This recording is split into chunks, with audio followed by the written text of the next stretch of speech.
La Gemma mou l'agulla de fer ganxet amb una precisió i una rapidesa que només s'aconsegueixen amb 10 anys de pràctica.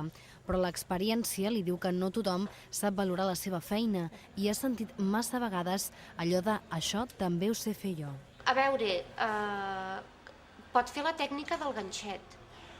Ara, idear-ho, la combinació dels colors, tot això ja és molt personal, Si tombem la cantonada, al carrer Ferlandina ens espera la Sandrine.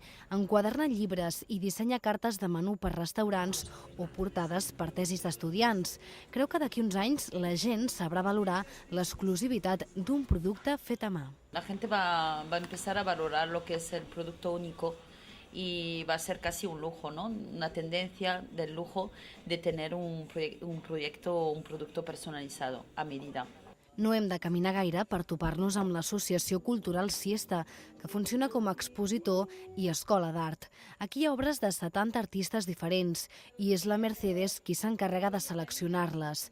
Diu que la majoria de clients són turistes, perquè els d'aquí sembla que portin una bena als ulls. Te obliga a detenerte, a mirar las cosas detenidamente, que creo que es lo que la gente poco a poco lo va perdiendo.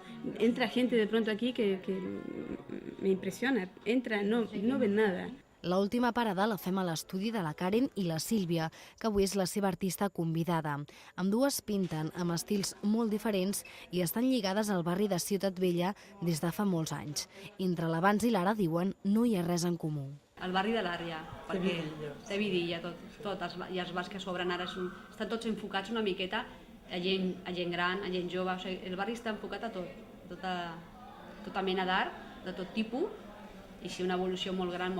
La Gemma, la Sandrine, la Mercedes, la Karen i la Sílvia són algunes de les joves artistes que amaguen als carrers de Ciutat Vella. Fins diumenge obriran els seus tallers i la seva creativitat per als que en vulguin disfrutar.